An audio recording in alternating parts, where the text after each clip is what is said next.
హగ్గయి గ్రంథం 2వ అధ్యాయం. హగ్గయి పుస్తకం 2వ అధ్యాయం 19వ వచనం.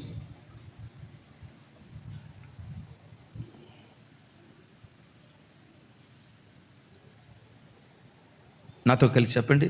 కొట్లలో ధాన్యం ఉన్నదా?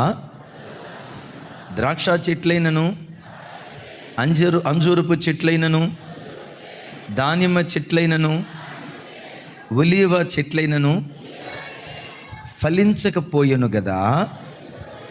అయితే ఇది మొదలుకొని నేను మిమ్మును ఆశీర్వదించెదను. అయితే ఇది మొదలుకొని నేను మిమ్మును ఆశీర్వదించెదను. ఈ వాగ్దానం మనందరి జీవితాల్లో నెరవేర్చబడినట్లుగా, లైవ్ చూస్తున్న ప్రతి కుటుంబంలో దేవుడు నిశ్చయంగా స్థిరపరచున్నట్లుగా ఒకసారి చప్పట్లు కొడితే యేసయ్యకు స్తోత్రాలు చెప్దాం. యేసు నామం పేరిటి వాగ్దానం నెరవేర్చబడును గాక. ఒక్కొక్క కుటుంబంలో, ఒక్కొక్క బిడ్డ జీవితంలో, ఒక్కొక్క వ్యవస్థలో, ఒక్కొక్క వ్యాపారంలో, ఒక్కొక్క పరిచర్యలో దయగల దేవుడు తన నామ మహిమ కొరకు ఈ వాగ్దానాన్ని యేసు నామంలో నెరవేర్చును గాక. వాస్తవంగా ఇది మొదలుకొని అన్నాడంటే, ఆ దినానికి పూర్వం ఇశ్రాయేలు ప్రజల మధ్యలో కొన్ని బాధాకరమైన సంఘటనలు జరిగాయి. పొలాన్ని కష్టపడి సాగుబడి చేశారు. ఒక ఆయన గోధుమ పంట వేసాడు, ఇంకొక ఆయన ఒలీవ చెట్లు, మరొక ఆయన ద్రాక్ష తోట, ఇంకొక ఆయన అంజూరపు చెట్టు. అమ్మయ్య, సంవత్సరం అంతా కష్టపడ్డాం, ఇక రేపో మాపో ఫలాలు వస్తాయి, ఆ వచ్చిన పంటను కోసి రాబోయే సంవత్సరం అంతా సుఖంగా బ్రతుకుదాం. ఎస్, మనకున్నటువంటి అప్పులన్నీ తీర్చేసుకుందాం, కాస్త నెమ్మదిగా బ్రతుకుదామని ఆ ప్రజలు అనుకునే లోపు అకాల వర్షం వచ్చో, తెగులు వచ్చో, పంటను పాడు చేసే పురుగులు వచ్చో, ఇక రేపో మాపో చేతికి పంట వస్తుంది అని అనుకునే లోపు ఈ పురుగులు పంట పొలాలన్నీ పాడైపోయాయి. ఇలా 1 సంవత్సరం కాదు, 2 సంవత్సరాలు కాదు, ఓ రకంగా చెప్పాలంటేనమ్మా 15 సంవత్సరాల పాటు, కుడి ఎడంగా 14 సంవత్సరాల పాటు ఇశ్రాయేలు ప్రజలు కరువును అనుభవించారు. ఏడుస్తూ ఆ ప్రజల పరిస్థితి ఏమైందంటే, సహజంగా 1 సంవత్సరం అలాంటి పరిస్థితి జరిగిందంటేనే మనం తట్టుకోలేము. 1 సంవత్సరం ఎందుకండి, మీరు ఆయా చోట్ల ఉద్యోగాలు చేస్తున్నారు, కంపెనీలో ఉద్యోగం చేస్తున్నారు, ఒక 50,000 జీతం, నెలంతా ఉద్యోగం చేయించుకొని మిమ్మల్ని పిలిచి జీతం ఇవ్వకుండా మీ వైపు చూసి ప్రైజ్ లార్డ్ బ్రదరు, దేవుడు నిన్ను దీవించుగాక, క్షేమంగా వెళ్ళిరా అని అన్నారనుకోండి, ఏం చేస్తారు? అప్పుడు గనట్రాయి తీసుకొని నెత్తి మీద వేస్తావా?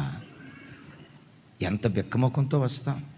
సంవత్సరం కష్టమయ్యా, నెల రోజులు కష్టమయ్యా, ఈ 30 రోజుల కష్టార్జితానికి నువ్వు జీతం ఇస్తావని, ఇచ్చిన వాటితో ఇంటి అద్దె కట్టుకుందాం, పిల్లల ఫీజు కట్టుకుందాం, అవసరాలు తీర్చుకుందామని ఎంతో గంపెడి ఆశతో నెలంతా పనిచేస్తే మొండి చేతులు చూయిస్తే గుండె పగిలిపోదా?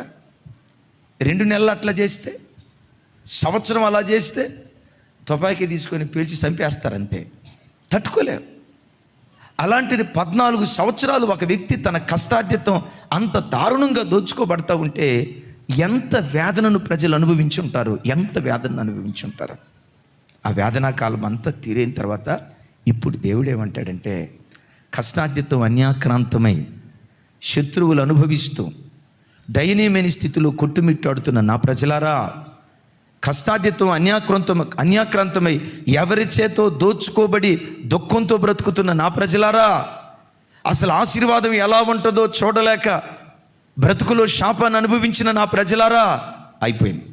మీతో నేను చెప్తున్న మాట ఏంటంటే, ఇది మొదలుకొని మిమ్మును నేను ఆశీర్వదిస్తాను అని వాగ్దానం చేస్తాను.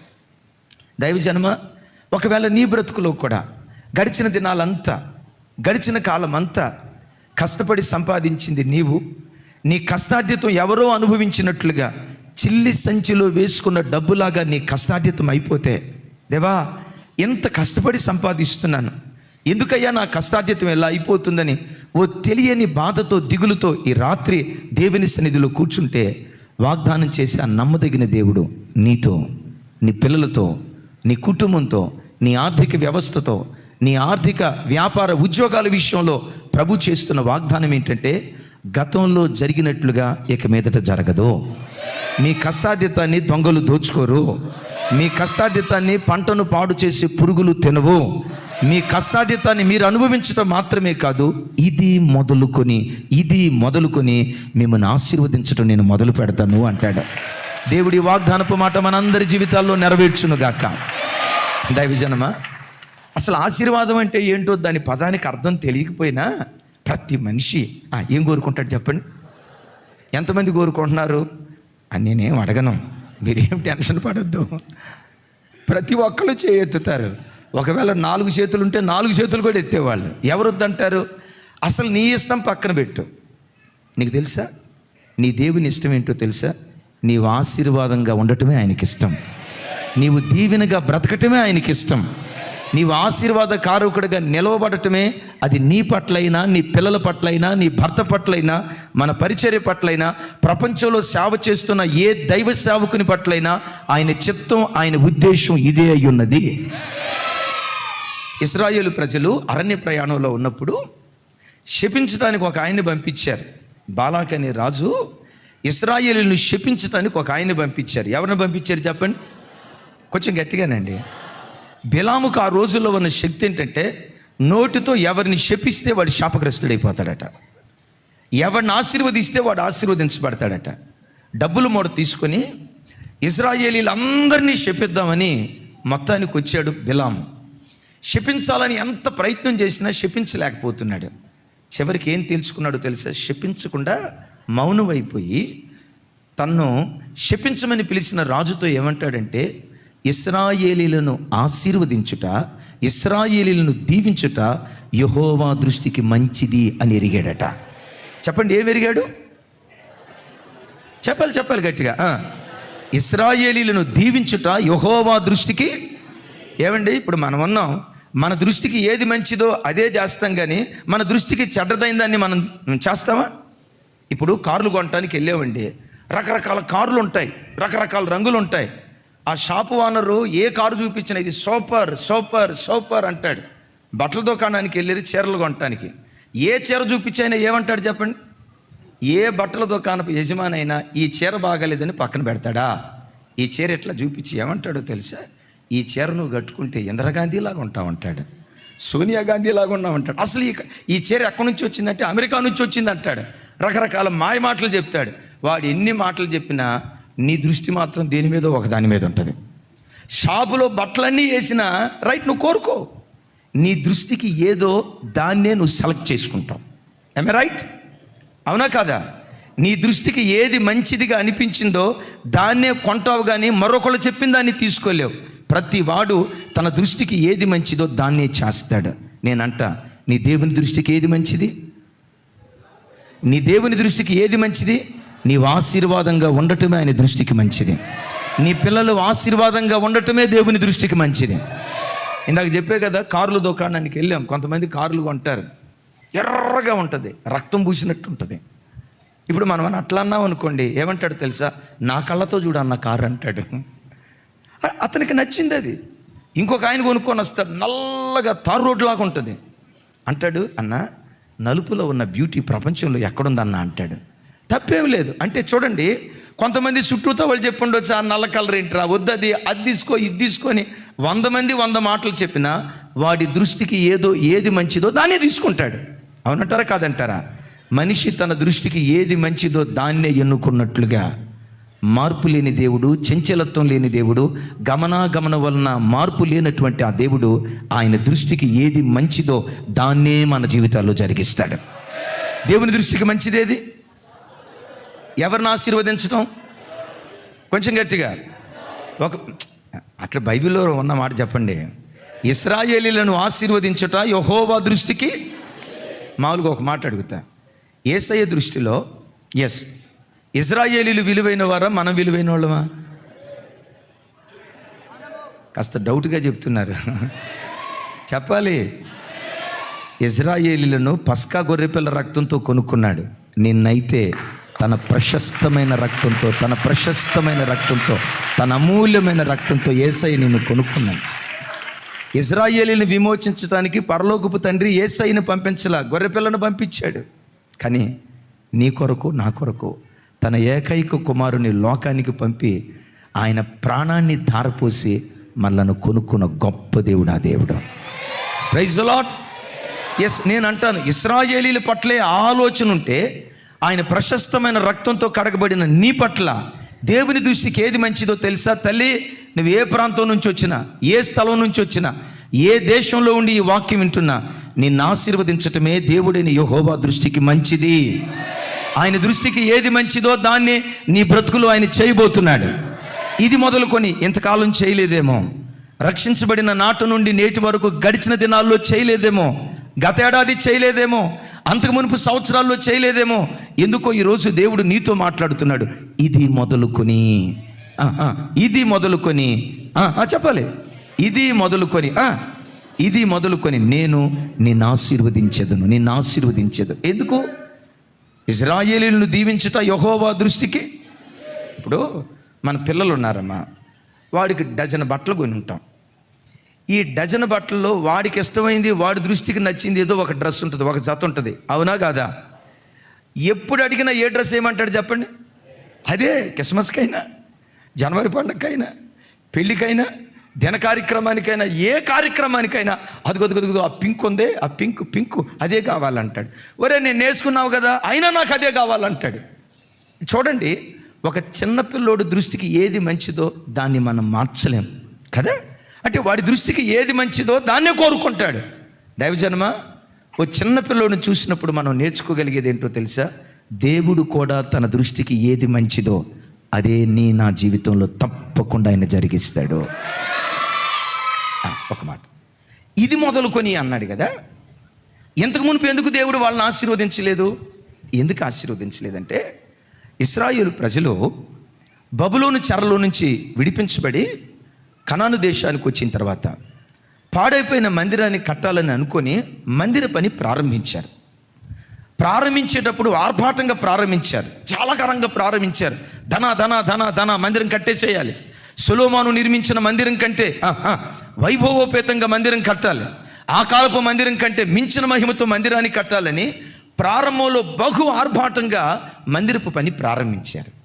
దైవజనమా, ఆ దైవికమైన కార్యక్రమానికి కొంతమంది వ్యక్తులు, శక్తులు వ్యతిరేకంగా లేచాయి. ఇక ప్రజలు ఏం చేశారో తెలుసా?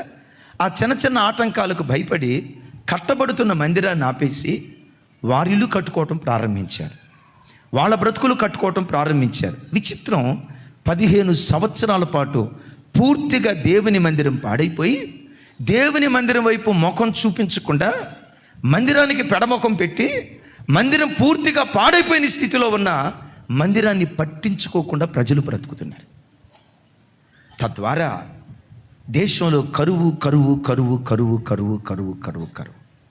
ఆ కాలంలో జకర్యా ప్రవక్తని, హగ్గయి ప్రవక్తను దయగలిగిన దేవుడు పంపించి అంటాడు, మీరు విస్తారంగా విత్తిన కొంచెమే పండింది, తిన్నా ఆకలి తీరట్లేదు, నీళ్లు త్రాగిన దాహం తీరట్లేదు, దుప్పట కప్పుకున్న చలి ఆగట్లేదు.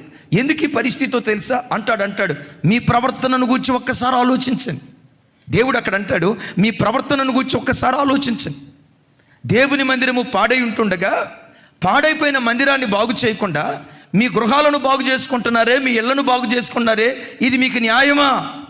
కనీసం ఇప్పుడైనా దేవుని మందిరాన్ని కట్టే పని మీరు మొదలు పెట్టండి అని హెచ్చరిస్తే, హగ్గయి గ్రంథం 1వ అధ్యాయం 15వ వచనంలో ఒక మాట చూద్దాం. చూడండి, 1వ అధ్యాయం 15వ వచనం. వారు నాతో కలిసి చెప్పాలి. వారు కూడి వచ్చి రాజైన దర్యావేషు యొక్క ఏలుబడి యందు 2వ సంవత్సరము 6వ నెల 24వ దినమున తమ దేవుని మందిరపు పని చేయ మొదలు పెట్టిరి. నాతో కలిసి చెప్పండి, తమ దేవుని మందిరపు పని చేయ మొదలు పెట్టిరి. దేవుని మందిరపు పని వాళ్ళు మొదలు పెట్టారు కనుక వాళ్ళని ఆశీర్వదించడం దేవుడు మొదలు పెట్టాడు. దైవజనమా, ఇది మొదలుకొని దేవుడు నిన్ను ఆశీర్వదించినట్లుగా మొట్టమొదట నిర్మాణపు పని మొదలుపెట్టు. ఏ నిర్మాణం? నీ ఇల్లు కట్టుకోవటం కాదు. మొట్టమొదట దేవుని ఇల్లు, దేవుని నివాస స్థలం కట్టడం ప్రారంభించు. వెంటనే మీరు అనుకోవచ్చు, అనయ్య ఏది దేవుని నివాస స్థలం? ఆల్రెడీ మనకు మందిరం ఉంది కదా, మరలా ఈ మందిరం కట్టాలంటారా? కాదు. ఈ మందిరం ఏ నాటికైనా శిథిలమైపోయే మందిరం. ఎప్పటికీ ఎన్నటికీ శిథిలము కాని మందిరం ఏదో తెలుసా? నీ హృదయమే ఎప్పటికీ ఎన్నటికీ శిథిలము కాని మందిరం. గట్టిగా చెప్దాం ఆమేన్. ఏం కట్టుకుందాం? ఏం కట్టుకోమని దేవుడు అంటున్నాడు? నీ హృదయము దేవునికి నివాస స్థానంగా ఉండునట్లుగా, నీ హృదయంలో ఏ అపవిత్రత ఉన్నా, దేవునికి ఆయాస్కరమైన ఏ గుణమున్నా, దేవునికి దుఃఖాన్ని కలుగు చేసే ఏ అపవిత్రమైన కార్యక్రమాలు నీ హృదయ క్షేత్రంలో ఉన్నా వాటిని ప్రక్కన పెట్టి నీ హృదయాన్ని పవిత్రమైన నివాస స్థలంగా మార్చుకోవటానికి ఈ పని ఈ రోజు నువ్వు మొదలు పెడితే రైట్ నౌ, ఈ రాత్రి నుండి నిన్ను ఆశీర్వదించడం దేవుడు మొదలు పెడతాడు. నిన్ను ఆశీర్వదించడం దేవుడు మొదలు పెడతాడు. యేసయ్యకి మహిమ కలుగును గాక. మరోసారి చెప్దాం, యేసయ్యకి మహిమ కలుగును గాక. ఒకసారి చూడండి, ఒకసారి నా వైపు చూడండి. వీళ్ళు మందిర పని ప్రారంభించినప్పుడు చాలా ఆర్భాటంగా ప్రారంభించారు. చాలా ఆర్భాటంగా, అబ్బా మందిరం కట్టేసేయాలి, దేవునికి ఒక నివాస స్థానాన్ని ఏర్పరచాలని ప్రారంభం చాలా ఆర్భాటంగా ప్రారంభించారు. మొదటిలో కనపరిచిన ఆసక్తి కాలానుగుణంగా కనుమరుగై 15 సంవత్సరాల పాటు మందిరం వైపు ముఖం చూపించకుండా పూర్తిగా పాడైపోయింది మందిరం. దైవజనమా, ఆ రోజుల్లో ఇశ్రాయేలీయుల జీవితంలో ఏది జరిగిందో ఈ కాలంలో నీ జీవితంలో ఇదే జరుగుతుంది. ఏంటో చెప్పమంటారా? యేసయ్య పవిత్రమైన రక్తంతో కడగబడి బాప్తిస్మం తీసుకున్న నీ తొల్లిటి దినాలున్నాయే, తొల్లిటి దినాలు. బాప్తిస్మం తీసుకున్న నీ మొదటి దినాలున్నాయే, ఆ రోజు బాప్తిస్మం తీసుకునేటప్పుడు నీ మనసులో ఎన్ని కోరుకున్నావో తెలుసా? నా హృదయాన్ని పవిత్రంగా కాపాడుకుంటానయ్యా, నీ కొరకే బ్రతుకుతానయ్యా, రోజు 4 లేచి ప్రార్థన చేస్తానయ్యా, కనీసం 3 అధ్యాయాలైనా నేను చదువుతానయ్యా, ప్రతిరోజు రాత్రి నా కుటుంబంలో కుటుంబ ఆరాధన చేసుకుంటానయ్యా, నా హృదయాన్ని నీకు నివాస స్థానంగా మారుస్తానయ్యా అని దేవుని సన్నిధిలో తీర్మానం చేసుకొని మనమందరం దేవుని సన్నిధిలో బాప్తిస్మం తీసుకున్నటువంటి వాళ్ళం. అవునా కాదా? తీర్మానాలు చేసుకొని బాప్తిస్మం తీసుకున్నామా? తీర్మానాలు చేసుకోకుండానే బాప్తిస్మం తీసుకున్నామా? ఎవరో బలవంతం చేస్తే బాప్తిస్మం తీసుకున్నామా? హృదయపూర్వకంగా యేసయ్య కొరకు బ్రతకాలనే ఆశతో బాప్తిస్మం తీసుకున్నావా? ఎవడు బలవంతంగా బాప్తిస్మం తీసుకోడు. నీ గుండెల్లో ఒక ఆశ ఉండేది, ఏంటో తెలుసా? నా హృదయమే దేవునికి ఒక నివాస స్థానంగా మారాలి, ఒక పవిత్రమైన జీవితం ప్రభు కొరకు నేను జీవించాలని ఆ గొప్ప తీర్మానం చేసుకొని నీ హృదయాన్ని దేవుని మందిరంగా కట్టే ప్రక్రియలో ప్రారంభంలో బాగా పనిచేసాం, బహు ఆసక్తిగా ప్రార్థన చేసాం, బహు ఆసక్తిగా దేవుని దగ్గర మొరపెట్టాం, బహు ఆసక్తిగా దేవుని సన్నిధిలో కన్నీళ్లు కార్చాం. ఒక మాట, అలనాటి ఆసక్తి ఈనాడు నీ గుండెల్లో ఉందా?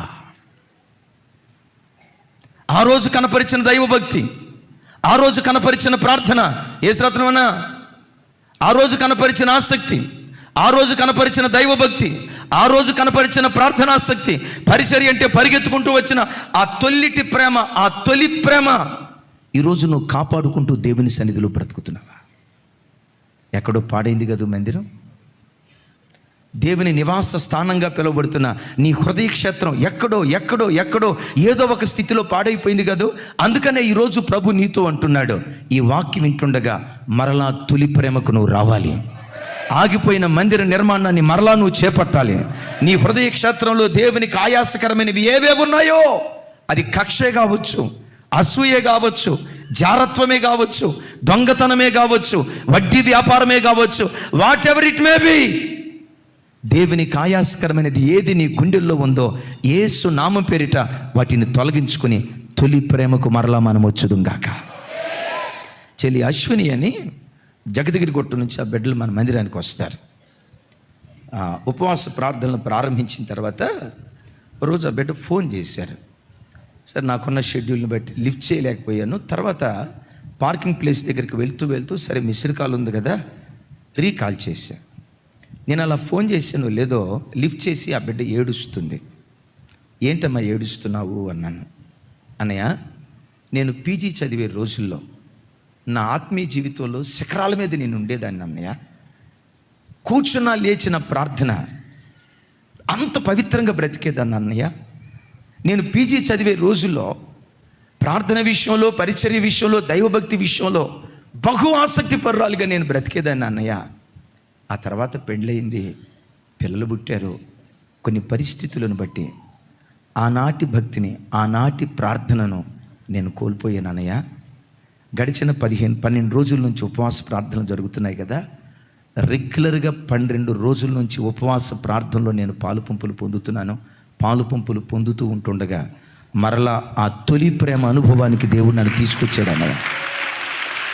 ఆ బిడ్డ అన్న మాట ఎప్పటికీ నా చెవుల దగ్గర మారుమోగుతూ గింగురుమంటుంది. ఏమందో తెలుసా? ఆ తొలి ప్రేమ, ఆ తొలి ప్రేమ.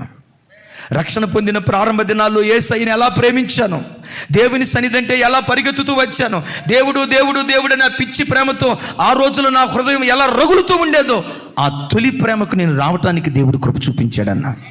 ఆగిపోయింది మందిర నిర్మాణం. ఒకప్పుడు ఆత్మ సంబంధమైన మందిరంగా నేను కట్టబడుతూ ఉండేదాన్ని, ఓ మంచి ఆత్మీయురాలిగా కట్టబడుతూ ఉండేదాన్ని. మందిర నిర్మాణపు పని మధ్యలో ఆగిపోయిందన్న. వాక్యం విన్న తర్వాత మరలా ప్రారంభిస్తూ ఉండగా తొలి ప్రేమకు దేవుడు నన్ను తీసుకుని వచ్చాడు.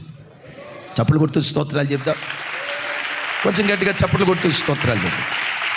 దైవజనమా, ఇశ్రాయేలు ప్రజలు చూడండి, కనాను దేశానికి వచ్చిన తొలి దినాల్లో మందిర నిర్మాణం పట్ల కనపరిచిన ఆసక్తి వాళ్ళు కోల్పోవటాన్ని బట్టి ప్రతి విషయంలో కరువు కరువు కరువు కరువు కరువు, కష్టార్జితం అంతా అన్యాక్రాంతం అయిపోవటం.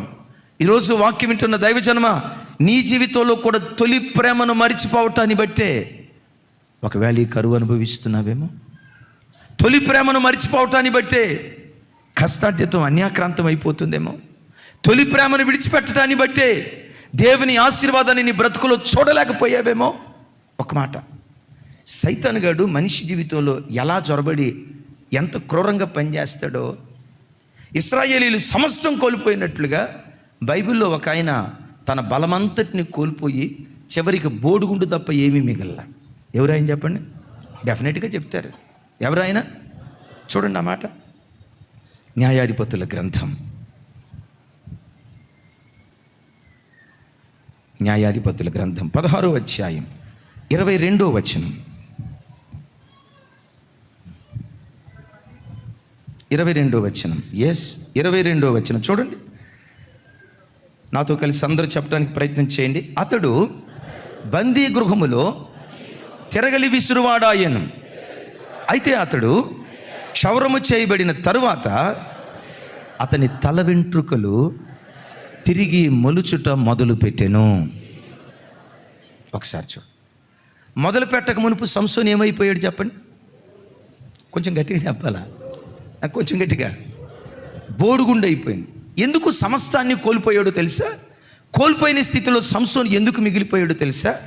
సాతాను సంసోను జీవితాన్ని నేలమట్టం చేశాడు. ఎలా నేలమట్టం చేశాడో, సంసోను జీవితంలోనైనా, ఈ కాలంలో బ్రతుకుతున్న యవన బిడ్డల బ్రతుకులోనైనా, ఎవరి జీవితంలోనైనా సాతాను ఎలా పనిచేస్తాడో ఈ మాట వింటూ ప్రతి బిడ్డ భయపడండి, జాగ్రత్త పడండి. సాతాను మన దగ్గరికి వచ్చేటప్పుడు మొట్టమొదట గొర్రె పిల్లలాగా వస్తాడు. ఈ పాపం నన్నేం చేస్తుంది, ఈ బలహీనత నన్నేం చేస్తుంది, ఈ శోధన నన్నేం చేస్తుంది, ఈ పాపాన్ని నేను తేలిగ్గా జయించగలుగుతా, నేను ఈ పాపం చేతులేం పెద్ద ఓడిపోను, జస్ట్ లోకంలో బ్రతుకుతున్నాం కాబట్టి, మనుషులం కాబట్టి, చిన్న చిన్న బలహీనతలు ఉంటాయి కాబట్టి, బలహీనతలు మనిషికి సహజమే కాబట్టి యాక్సెప్ట్ చేశాను. ఇది నన్నేం చేస్తుంది? పాపం మొట్టమొదట గొర్రె పిల్లలాగే వస్తుంది. కొంతకాలం తర్వాత గొర్రెపిల్ల సింహంలాగా మారి నేను చీల్చేస్తుంది. జాగ్రత్త దైవజనమా. పాపం ప్రారంభం గొర్రె పిల్లలాగా వస్తుంది. ఈ బలహీనత నన్నేం చేస్తుంది, ఈ పొరపాటు నన్నేం చేస్తుంది, ఈ అపవిత్రత నన్నేం చేస్తుంది, నాకు సెల్ఫ్ కంట్రోల్ బాగా ఎక్కువ, నేను దానికి బానిసగాను, దీనిలో నుంచి బయటకు రాగలుగుతానని నువ్వు అనుకుంటావు. కారణం ఏంటో తెలుసా? అది నీ జీవితంలో ప్రవేశించేటప్పుడు గొర్రె పిల్లలాగా ప్రవేశిస్తుంది. ఆ గొర్రెలాగే ఉండదు. రాను రాను రాను రాను రాను రాను అది సింహంలాగా మారిపోయి చివరికి నీ బ్రతుకును చీల్చేస్తుంది. అది చీల్చేస్తుంది నీ బ్రతుకునది. ఒక ఆయన అంటాడే, నేను పెద్ద ఏం తాగనండి, రోజు తాగితే, అప్పుడప్పుడు తాగితే, జస్ట్ తాగితే, ఏదో అప్పుడప్పుడు తాగితే ఒక పెగ్గే తాగుతానండి. వీళ్ళంతా తాగుబోతాడు అంటారు ఏంటండి? వీళ్ళు అసలు మతి ఉందా లేదా? నన్ను పట్టుకొని తాగుబోతాడు అంటారు ఏంటంటే? రోజుకు తాగితే జస్ట్ పెగ్గే తాగుతానంటాడు. ప్రారంభం పెగ్గే, 2-3 సంవత్సరాల తర్వాత ఆ పెగ్గు కాస్త మగ్గై కూర్చుంటుంది. ఆ మగ్గా తర్వాత వాడిని బొగ్గుని చేస్తుంది. విన్నారా? పాపం ఎప్పుడు, అది ఏ విధమైన పాపమైనా, నీ జీవితంలో ప్రవేశించేటప్పుడు, నీ జీవితంలో అడుగు పెట్టేటప్పుడు గొర్రె పిల్లలాగా అడుగు పెడతాడు. సంసోను కూడా అనుకున్నాడు, ఇదే ఈ ఫిలిస్తీన్ల అమ్మాయి నన్నేం చేస్తుంది అనుకున్నాడు. వీళ్ళు నన్నేం చేస్తారు అనుకున్నారు. చివరికి ఆ ఫిలిస్తీన్లే సింహాలుగా మారి చూడండి సంసోను బ్రతుకును పూర్తిగా బోడిగుండు చేశారు. అయితే ఒక శుభవార్త, వాళ్ళు బోడిగుండు చేశారు కదా, కృపగల దేవుడు తను అభిషేకించిన సంసోనును అదే స్థితిలో విడిచిపెట్టలేదు. దేన్ని బోడిగుండు చేశారో అక్కడ నుండి మరలా వెంట్రుకలు ఆ మాట చెప్పాలి, వెంట్రుకలు తిరిగి మొలుచుట మొదలు పెట్టెను. ఇది మొదలుకొని నిన్ను ఆశీర్వదించడం మొదలు పెడతానని దేవుడు వాగ్దానం చేశాడు కదా. సంసోను జీవితంలో ఈ ఆశీర్వాదాన్ని మనం చూస్తూ ఉన్నాం. ఏ మొదలు పెట్టింది చెప్పాలి, ఏ మొదలు పెట్టింది?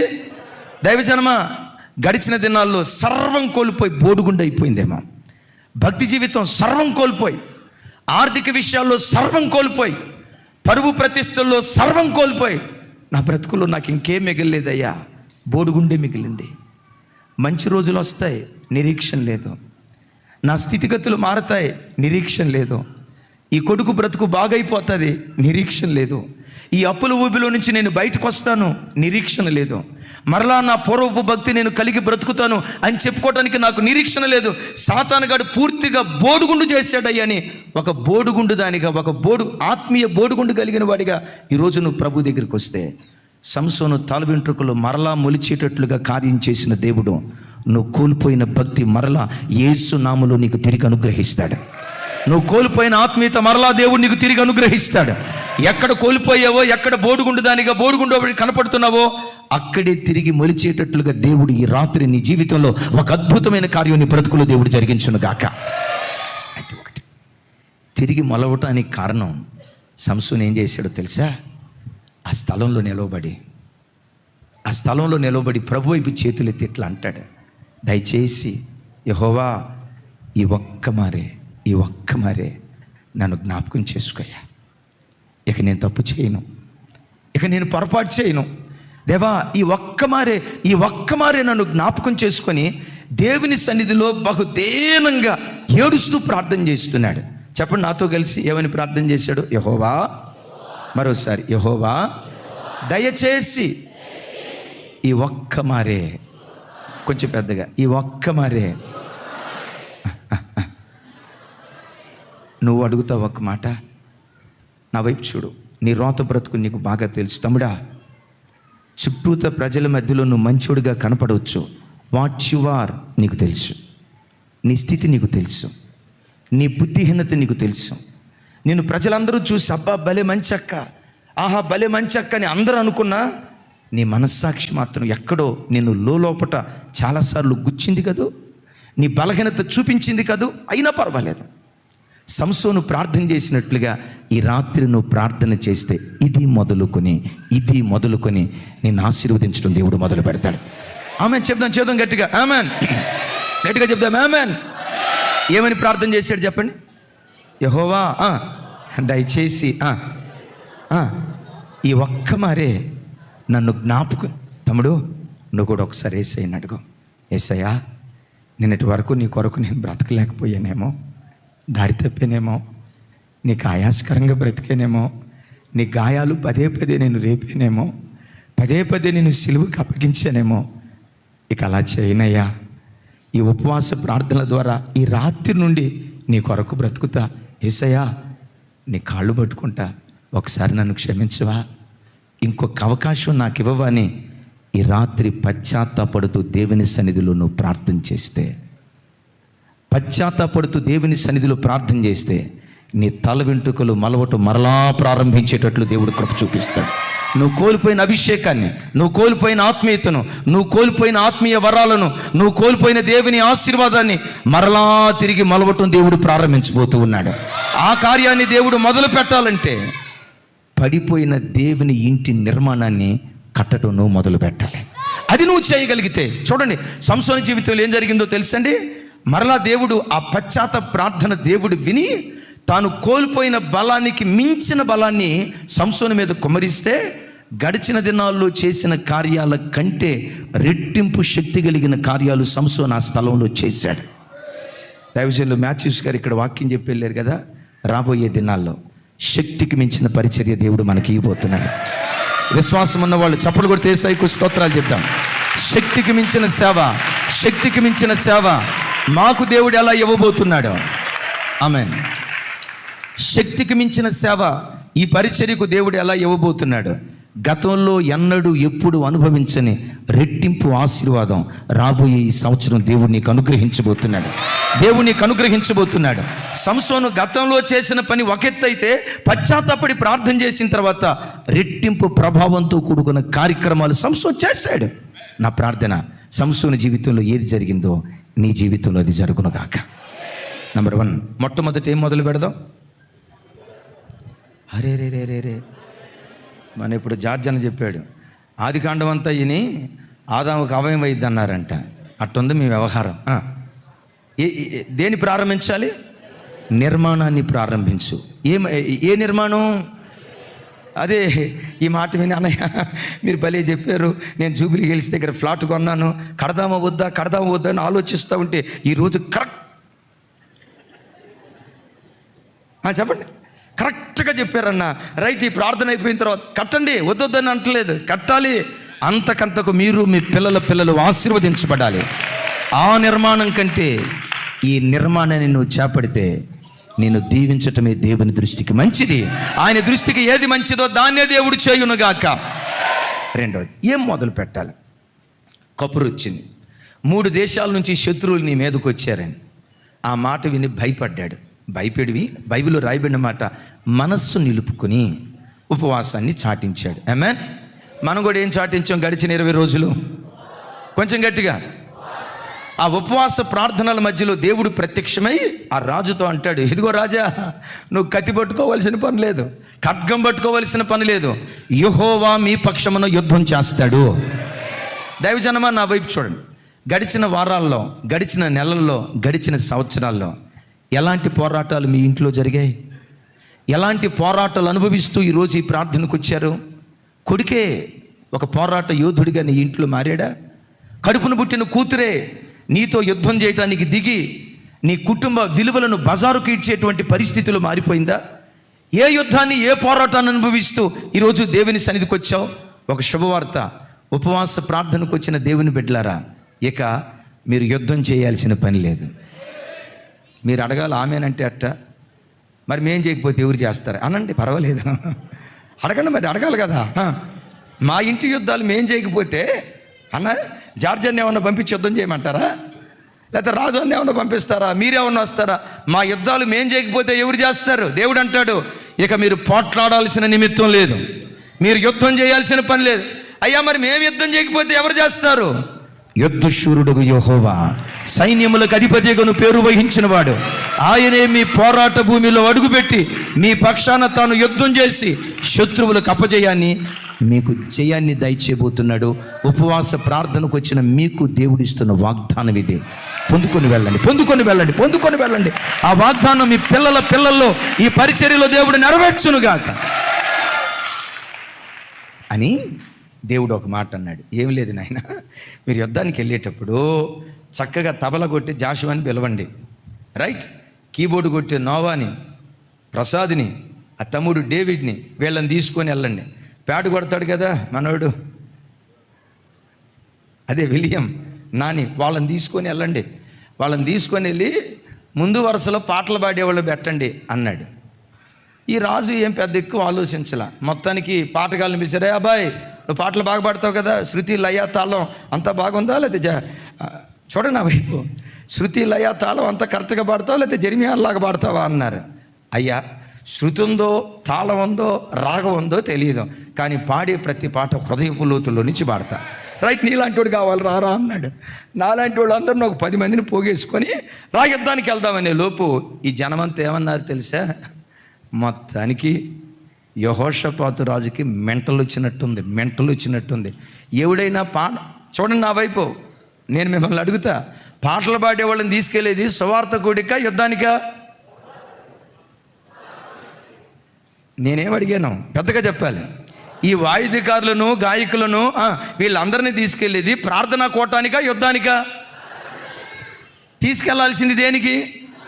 మరి ఎక్కడికి తీసుకెళ్తాను అంటున్నాడు? ఇప్పుడు యుద్ధానికి పాతకాలను తీసుకెళ్తానంటే విన్న వాళ్ళకి ఏమనిపిస్తుంది చెప్పండి?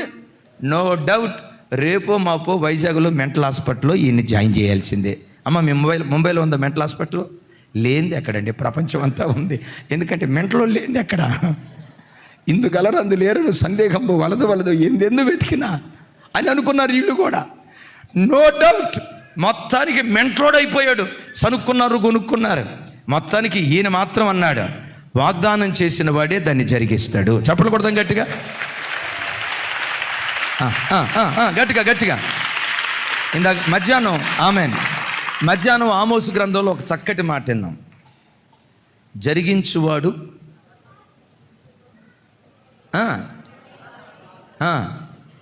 జరిగించువాడైన యెహోవా వాక్కిచ్చింది ఆయనే, దాన్ని జరిగించేది కూడా ఆయనే. మొత్తానికి ఆ మాట పట్టుకొని విచిత్రం చూడండి.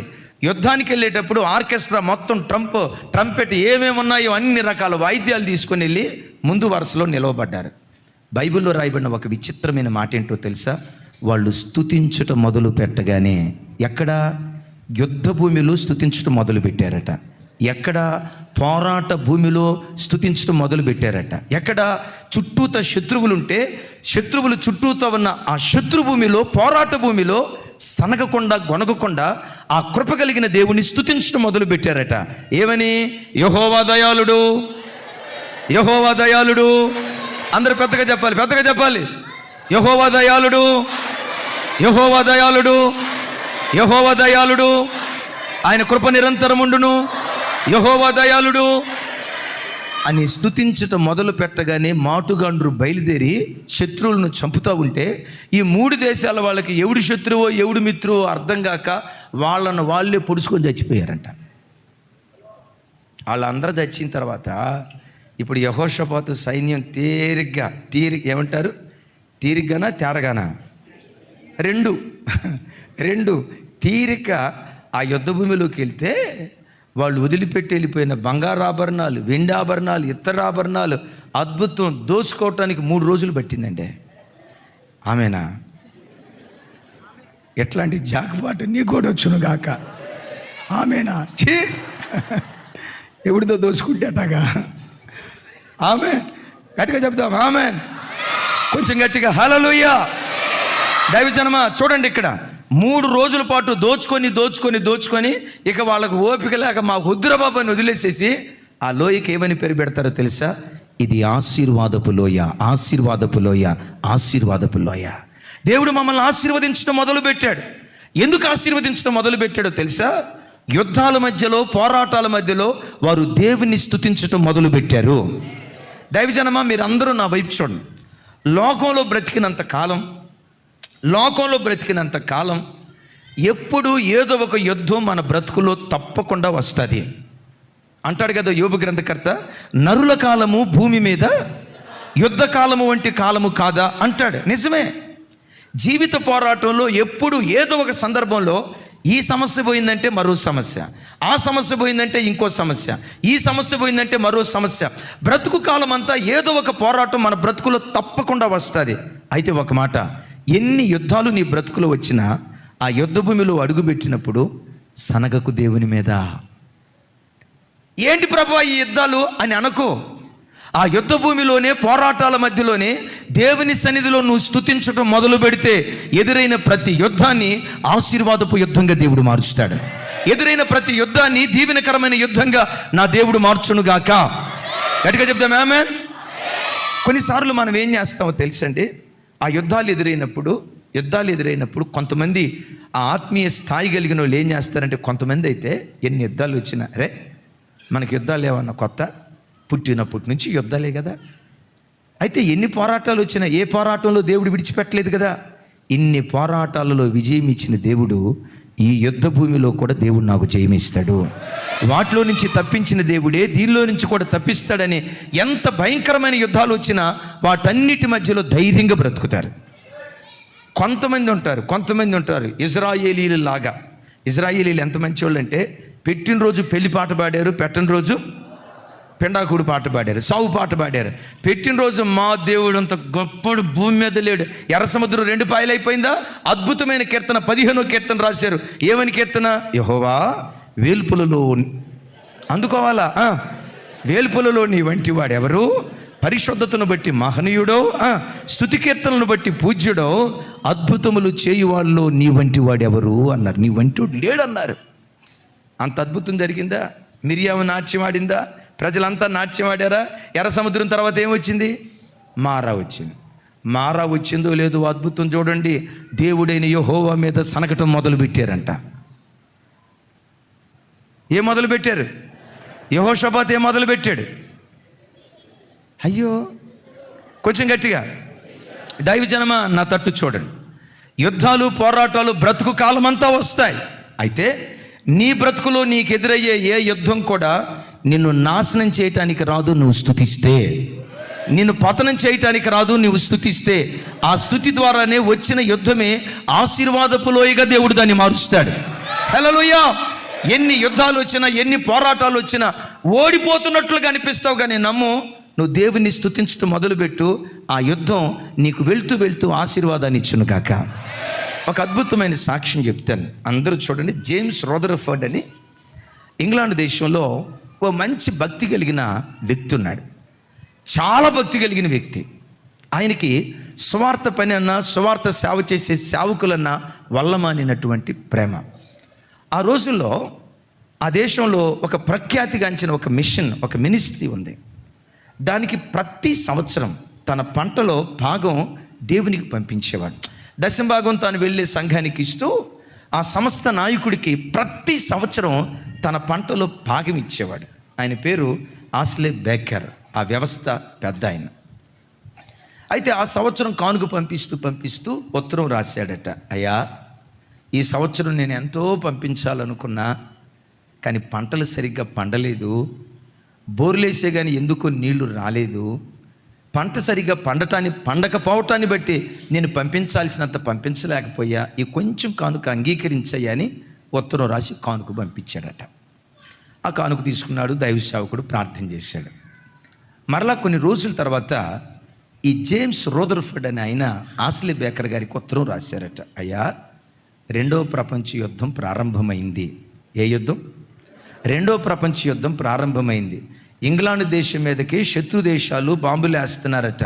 అయ్యా, నేను సెన్సెక్స్ అనే ప్రాంతంలో ఉంటున్నాను కదా, మా ప్రాంతంలో బాంబులు పడకుండా, ప్రత్యేకంగా మా ఎస్టేట్లో బాంబులు పడకుండా మీరు గట్టిగా ప్రార్థన చేయండి అయ్యా అన్నాడట. ఉత్తరం రాశాడట. ఆ దైవజనుడు ఉత్తరం చదువుకొని తిరిగి ఉత్తరం రాశాడట. ఏమని? జేమ్స్, నీ కొరకు ప్రార్థన చేస్తా ఉన్నా, ఇంగ్లాండ్ దేశంలో బాంబులు పడకూడదని, ప్రత్యేకంగా నీ ఎస్టేట్లో పడకూడదు అని నేను చాలా ప్రార్థన చేస్తున్నా. ఎంత ప్రార్థన చేసినా దేవుడు నా దగ్గరికి వచ్చి ఈ ప్రార్థన అస్సలు చేయొద్దు, వాళ్ళ ఎస్టేట్లో బాంబులు పడొద్దని అస్సలు ప్రార్థన చేయొద్దని ఎందుకు దేవుడు ఎట్లా చెప్తున్నాడు నాకు అర్థం కాల. దేవుడు చేయొద్దు అన్నాడు కాబట్టి నేను చేయట్లేదు, యేసునామములో అడుగుతున్నాను తండ్రి అని ఉత్తరం రాశాడు. ఈ ఉత్తరం చదువుకొని, అరే బాంబులు పడవద్దని ప్రార్థన చేయమని చెప్తే దీని కొరకు ప్రార్థన చేస్తే ఆ ప్రార్థన చేయొద్దని దేవుడు అంటువేంటి? అరే, నా ఎస్టేట్లో బాంబులు పట్టడం దేవుని చిత్తమా? ఈ కీడు కలగటం దేవుని చిత్తమా? ఈ యుద్ధం కలగటం దేవుని చిత్తమా? ఏంటి దేవుడు ఇట్లా అంటున్నాడు అని చెప్పి కాస్త బాధతో మొత్తానికి ఆ ఉత్తరం ప్రక్కన పెట్టేసి ప్రార్థన చేసుకున్నాడు. 2 రోజులకి యుద్ధం బాగా మోపోయింది. బాంబులు అటు పడుతున్నట్లుగా శబ్దం వచ్చింది. విచిత్రం, ఆ రాత్రి గడగడగడగడగడ ఉణుగుతూ ఉంటుండగా బాధాకరమైన సంగతి ఏంటంటే ఆ బాంబు పట్టం వాళ్ళ ఎస్టేట్లోనే పడిందటండి. అయితే దేవుని కృప వాళ్ళ ఇంటి మీద పడలా. బతుకు జీవుడా అనుకొని బయటికి రాకుండా రాత్రంతా బిక్కుమంట, భయపడతా అమ్మో బయటికి రాలేనని బిక్కుమంట ఆ రాత్రంతా అక్కడే గడిపాడు. తెల్లారింది, కాస్తంత ప్రశాంతంగా ఉందిలే, శబ్దాలు ఏమి రావట్లేదని బయటికి వెళ్దామని అలా తలుపు తీసి చూస్తే ఎస్టేట్ అంతా జలమయమైపోయి ఉందంట. రాత్రి ఏమన్నా వర్షం కురిచిందంటే వర్షం ఏంటి, ఎస్టేట్ అంతా అసలు నీటి చొక్కలేదు కదా, ఏంటి ఎస్టేట్ అంతా జలమయమైపోయిందని అసలు ఎక్కడి నుంచి నీళ్లు ఉబుకుతున్నాయో మెల్లిగా అటు నడుచుకుంటా వెళ్తే ఎక్కడైతే బాంబు పడిందో ఆ బాంబు భూమి లోపలికి దిగి జలలు తన్నుకునేటట్టు చేసిందట. మరలా ఉత్తరం రాస్తున్నాడంట. అయ్యా, అన్ని బాంబులు నాశనాన్ని తీసుకొస్తే మా ఇంట్లో పడిన ఆటం బాంబు మాత్రం నాకు ఆశీర్వాదాన్ని తీసుకొచ్చిందయ్యా. అంటే బాంబులు పట్టడం కూడా ఆశీర్వాదమేనయ్యా. గట్టిగా చెప్పాలి ఆమేన్. బాంబులు పట్టడం కూడా నా బ్రతుకులో ఆశీర్వాదం అయ్యా. నేను నాశనం అనుకున్నాను, కానీ దైవజనమా ఒక్కసారి చూడు, కొన్ని నీ బ్రతుకులో నాశనంగా కనపడతాయి. నమ్ము, స్తుతించడం మొదలుపెట్టు, ఆ కీడుని దేవుడు మేలుగా మారుస్తాడు, ఆ నష్టాన్ని లాభంగా మారుస్తాడు. ఏది శాపం శాపం శాపం అనుకుంటావో ఆ శాపాన్ని ఆశీర్వాదంగా దేవుడు మారుస్తాడు. అయితే నీ బ్రతుకులో చేయాల్సింది ఏంటో తెలుసా? ఈ యుద్ధాలు పోరాటాలు చుట్టూతో ఉన్నప్పుడు నా కర్మ ఎందుకు ఇలా అయిపోయింది, దేవా ఎందుకు ఇలా చేశావు అని దేవుని మీద సనగకుండా యెహోషాపాతు ఏది చేశాడో, అమ్మా మీరు గృహాలకు వెళ్ళిన తర్వాత యెహోషాపాతు ఏది చేశాడో అదే మీరు చెయ్యుదురుగాక. ఏం చేశాడు చెప్పండి, పెద్దగా చెప్పాలి ఆ మాట. చెప్పండి చిన్న, మీరు చెప్పండి. నాకు తెలిసి బిర్యానీ తిని వచ్చి ఉంటాడమ్మా. బిర్యానీ బలమా ఉపవాసం బలమా? వాళ్ళ నాన్న ఖత్తర్లో ఉంటాడు, నాకు తెలిసి కిస్మిస్ పంపించాడా, డ్రై ఫ్రూట్, ఉపవాసం పాపం బిడ్డలు కూడా. దేవుడు ఆ బిడ్డలను దీవించును గాక. దైవజనమా, ఒకటి ప్రాక్టీస్ చేయండి. గృహాలకు వెళ్ళిన తర్వాత ఈ చుట్టూతో పరిస్థితులను చేసి ఏంటి ప్రభా నన్ను ఎట్లా చేసావు అని అనొద్దు.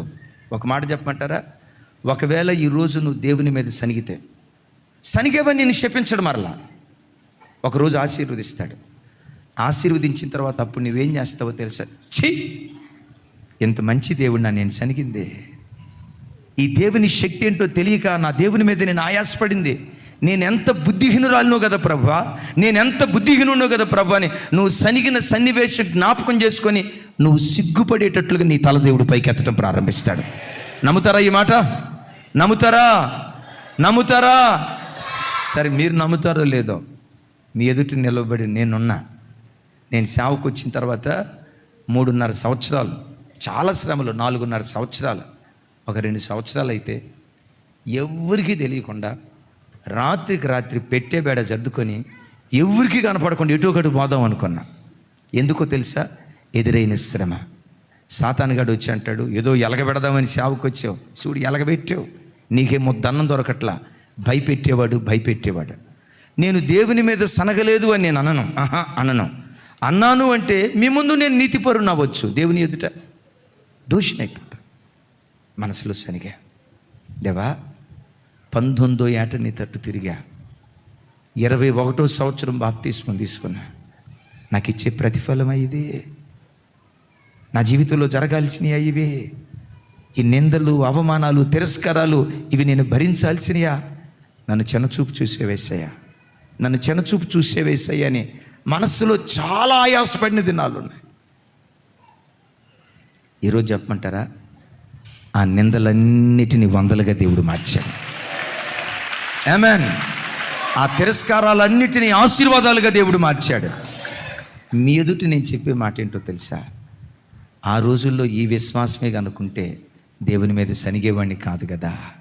అయ్యో ఎందుకు ఆ రోజుల్లో ఇలా నా మనస్సు దేవుని మీద ఒక్కింత బాధ, కుంగుబాటు మనసుతో మాట్లాడేనని కొంచెం బాధ ఎప్పటికీ నన్ను ఏలుబడి చేస్తుంది. దైవజనమా, యుద్ధాలు నీకు ఎదురైనప్పుడు, పోరాటాలు నీకు ఎదురైనప్పుడు యెహోషాపాతులాగా స్తుతించటం మొదలుపెట్టు. ఇది మొదలుకొని దేవుడు నేను ఆశీర్వదించును గాక. గతంలో నువ్వు చూడకపోయి ఉండొచ్చు, మొదలు పెడదాం. మొట్టమొదటి ఏం మొదలు పెడదాం? దేవుని మందిర నిర్మాణాన్ని మొదలు పెడదాం. ఆమేన్. నిర్మాణాన్ని మొదలు పెడదాం. ఏది దేవుని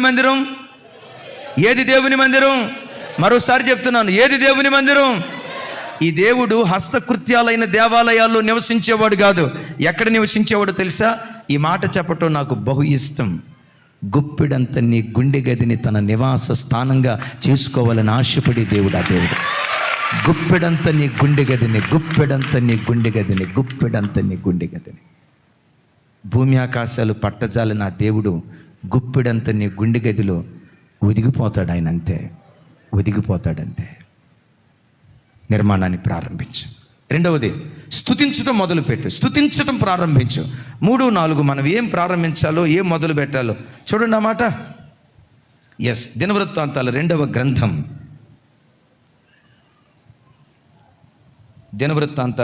గ్రంథం, 31వ అధ్యాయం 10వ వచనం. 31:10. నాతో కలిసి చెప్పండి. యెహోవా మందిరములోనికి జనులు కానుకలను తెచ్చుట మొదలు పెట్టినప్పటి నుండి మేము సమృద్ధిగా భోజనము చేసినను చాలా మిగులుచున్నది. యెహోవా తన జనులను ఆశీర్వదించినందున ఎంత గొప్ప రాశి మిగిలి ఉన్నది. చప్పట్లు కొడుతూ దేవునికి స్తోత్రాలు చెప్దాం. నాతో కలిసి చెప్పండి, నాతో కలిసి యెహోవా మందిరములోనికి జనులు కానుకలు తెచ్చుట మొదలు పెట్టగా, ఏ మొదలు పెట్టారు? మొదటే మొదలు పెట్టాలి, నిర్మాణాన్ని మొదలు పెట్టాలి. రెండే మొదలు పెట్టాలి, స్తుతించడం మొదలు పెట్టాలి. మూడోది ఏ మొదలు పెట్టాలి? దేవుని మందిరానికి, దేవుని సన్నిధికి మనకు కలిగిన దానిలో దశాంశం, మనకు కలిగిన దానిలో కృతజ్ఞతార్పణ, మనకు కలిగిన దానిలో ప్రథమ ఫలం. వాక్యం ఉంటుంది, జనులు దేవుని సన్నిధికి కానుకలు తీసుకురావటం మొదలు పెట్టారట. నాట నుండి దేవుడు వాళ్ళని ఆశీర్వదించడం ప్రారంభించాడట. దైవజనమ, సేవా జీవితంలో ఒక విశ్వాసిగా ఉన్న ఆ దినాలు మొదలుకొని నా దేవుని మనసు ఎంత గొప్పదో చెప్తా, ఎంత గొప్పదో చెప్తా.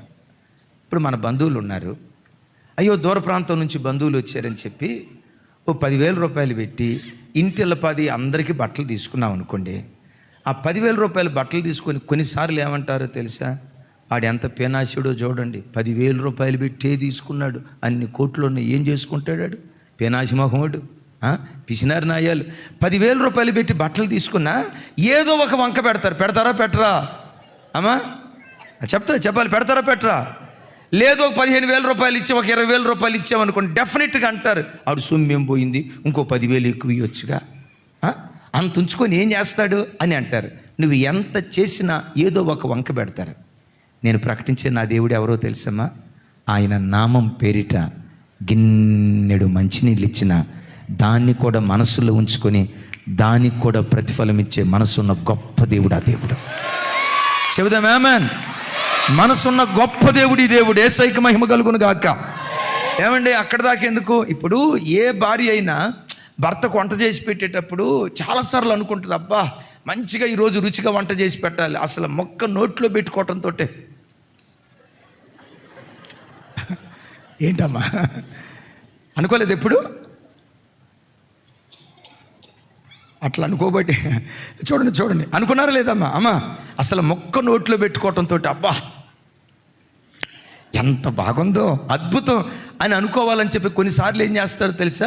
ఎక్కలేని శ్రద్ధ తీసుకొని అవి తీసుకొచ్చి అవసరమైతే ఇంకా రుచిగా ఉండాలంటే ఏం చేయాలోనని చెప్పి ఈ కాలంలో ఎవరిని అడుగుతున్నారో తెలుసా? గూగుల్ అమ్మ తల్లిని అడుగుతున్నారు. యూట్యూబ్ ఓపెన్ చేయటం, చికెన్ బిర్యానీ ఎలా చేయాలి, మటన్ బిర్యానీ ఎలా చేయాలి, యూట్యూబ్ ఓపెన్ చేసి వంట నేర్చుకుంటున్నారు. సరే, మొత్తానికి బహు శ్రద్ధగా మనసంతా పెట్టి వంట చేసావు. కొన్నిసార్లు ఏమైందో తెలుసా? ఏ రోజైతే బాగా రుచికరంగా వంట చేయాలనుకుంటావో అద్భుతం, ఆ రోజే కూర అంతా పూర్తిగా పాడైపోద్ది అంతే. ఆయన ఆకలితో వస్తాడు, అన్నం వేస్తారా, కూర వేస్తారా? మొట్టమొదటి మీరేం చేస్తారంటే ఏమంటాడు? ఎస్ ఏమంటాడు? అబ్బా బాగుంది, భలే ఉంది, ఆ మాట అంటాడేమో అన్నట్టు ఎదురు చూస్తారు. సహజంగా ఒక చోట దూర ప్రాంతంలో పాస్టర్ గారిని భోజనానికి పిలిచారంట. అన్నిట్లో ఉప్పు కిలోలు వేశారంట, మొత్తం కిలోలు. కొన్ని చోట్ల ఏం జరిగిద్దో తెలుసా? పాస్టర్ గారికి భోజనం పెట్టి సమాధి పెట్టిలో పెట్టేస్తారంట. విన్నారా? పెట్టి అయ్యగారు మీరు ఎంత తింటే మాకంత ఆశీర్వాదం, అయ్యగారు మీరు ఎంత తింటే మాకంత ఆశీర్వాదం అయ్యగారు అని అయ్యగారులకు పెట్టి చివరికి సమాధి పెట్టిలో పెట్టేస్తారంట. సరే చూడండి, అయిపోయిందా? మొత్తానికి ఈ అయ్యగారిని పిలిచండి, గమనించండి, ఉప్పు కిలోలు, నూనె కిలోలు, కారం కిలోలు మొత్తం వేసి దరిదాపుగా 20 వెరైటీలు పెట్టారటండి. 20 వెరైటీలు, నిజాం డిష్ 20 వెరైటీలు పెట్టారట. అయ్యగారు ఇది వేసుకోండి. ఎట్టుంది అయ్యగారు? ఈ చికెన్ ఎట్టుంది, నాటు కోడి ఎట్టుంది, మటన్ ఎట్టుంది, రొయ్యలు ఎట్టున్నాయి, పీతలు ఎట్టున్నాయని అది ఇది అడుగుతా ఉంటే ప్రతి దానిలో నూనె ఎక్కువైపోయిందంట, ఉప్పు ఎక్కువైపోయిందంట. ఏం చేయాలో అర్థం కాక ఇది ఎట్లా ఉంది అది ఎట్లా ఉంది అని అడిగితే అయ్యగారు అన్నారంట, అమ్మ పెరుగు భలే ఉందమ్మా, మరి పెరుగు ఎవరు తయారు చేశారో ఏమో కానీ పెరుగు బ్రహ్మాండంగా ఉందమ్మా అన్నారంట. ఈలోపు ఒక పిచ్చిది వచ్చి అంటదట, నేనే తయారు చేశానయ్యా అందంట. నువ్వు తయారు చేయటం గేదె ఇస్తే పాలు. విన్నారా? గమనించండి, దైవజనమా, ఏ రోజైతే నువ్వు బాగా చేయాలనుకుంటావు ఆ రోజే పాడైపోద్ది. అంత కష్టపడ్డావు కదా 2 గంటలు 3 గంటలు. మా వాడు మొక్క నోట్లో పెట్టుకోవటంతో ఉప్పు ఎక్కువైపోయేసరికి ఏమంటాడు తెలుసా? అసలు నిన్ననేమి సుఖమే, మీ అమ్మ నాన్నలా మీ నాన్న మన పెళ్ళి కుదిర్చిన,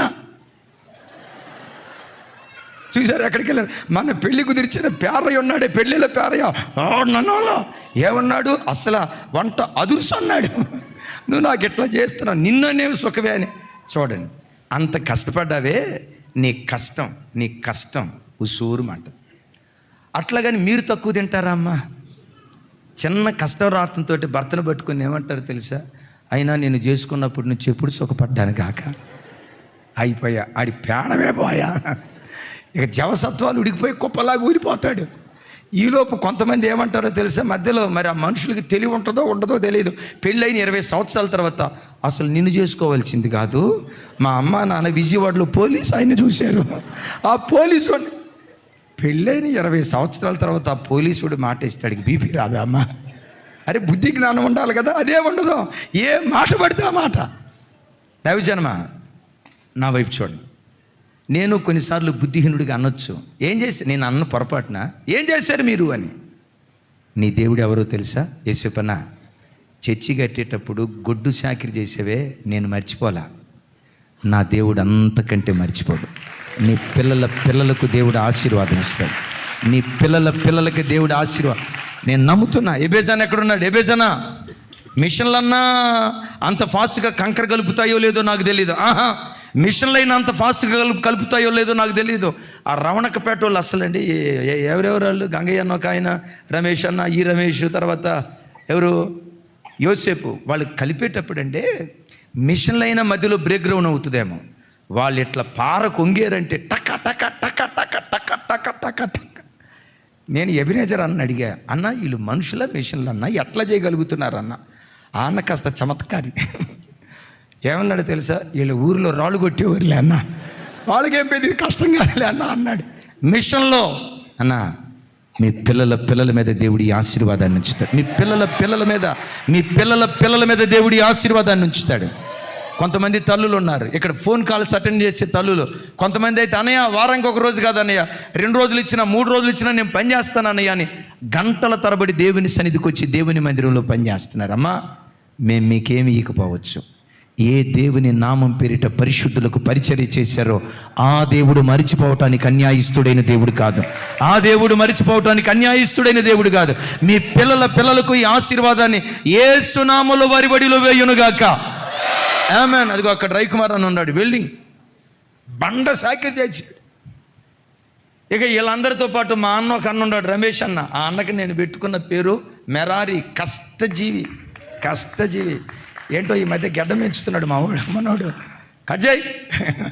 ఆమె కష్టజీవి.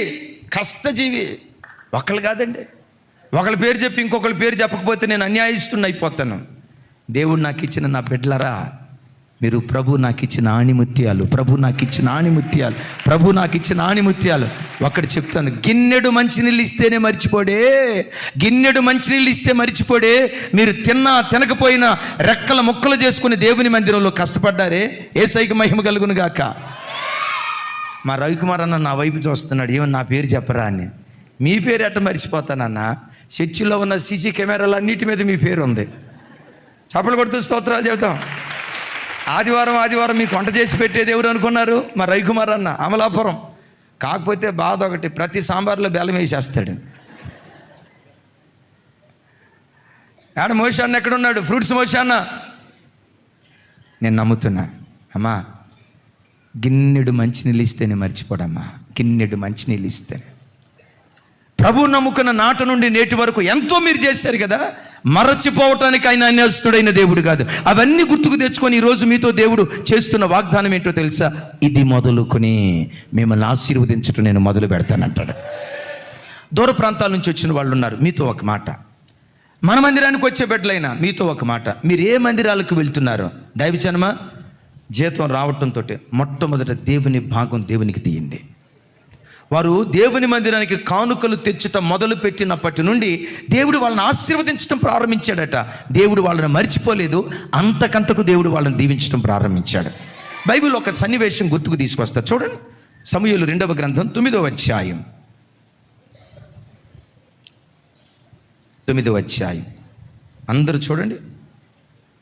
మొదటి వచనం అందరూ చూడాలి, నాతో కలిసి చెప్పండి. యోనాతానును బట్టి నేను ఉపకారము చూపుటకు సౌలు కుటుంబంలో ఎవడైనా కలడా అని దావీదును అడిగాను. నాతో కలిసి చెప్పండి, ఇక్కడ నా వైపు చూసి చెప్పండి. యోనాతానును బట్టి ఉపకారము చేయుటకు సౌలు కుటుంబంలో ఎవడైనా కలడా అని దావీదు అడిగాను. ఎవరిని బట్టి? ఎవరికి ఉపకారం చేస్తానంటున్నాడు? యోనాతానును బట్టి. యోనాతాను కుటుంబానికి ఉపకారం చేయాలి. కానీ దావీదు మనసు ఎలాంటిదో తెలుసా? యోనాతాను చేసిన దాన్ని బట్టి సౌలు కుటుంబం అంతటికి నేనంట దేవుని ఆరాధించే దావీదుకే అంత కృతజ్ఞత మనసుంటే దావీదు ఆరాధించే దేవుడు ఇంకెంత కృతజ్ఞత కలిగిన వాడు కదా. నా వైపు చూడండి. మీ ఎదుట కూర్చున్న దైవజనరాలు ఉన్నారు కదా, ఒక గొప్ప సేవకుడి దగ్గర, చాలా గొప్ప సేవకుడు, చాలా గొప్ప సేవకుడు, సుమారుగా 7 సంవత్సరాల పాటు, అదిగో అక్కగా తెలుసా, ఒకసారి చేపైకి తల్లి సాక్షి, ఇంకా చాలామంది ఉన్నారు పాత విశ్వాసులందరికీ తెలుసు. 7 సంవత్సరాలు తన యవ్వన రక్తం అంతా బట్ట పిండబడినట్లుగా పిండబడింది. యవ్వన వయసు అంతా ప్రభు కొరకు దారు. మంచి సేవకులు, చాలా మంచి సేవకులు. అయితే దైవజనమా, మనం సేవకులకు పరిచర్య చేస్తే ప్రతిఫలం ఇచ్చేది సేవకుడు కాదు. ఏ దేవుని నామం పేరిట పరిశుద్ధులకు పరిచర్య చేస్తామో ఆ దేవుడు మనకు ప్రతిఫలం ఇస్తాడు. 2 కుటుంబాలతో వచ్చాం, ఇక్కడ పరిచర్య ప్రారంభించాం. ఈరోజు లక్షల కుటుంబాలుగా దేవుడు ఆశీర్వదించాడు. లక్షల కుటుంబాలుగా దేవుడు ఆశీర్వదించాడు. నేను పుట్టింది పేద ఇంట్లో. నా తల్లిదండ్రుల దగ్గర చూసి నేను నేర్చుకునేది ఏంటో తెలుసా?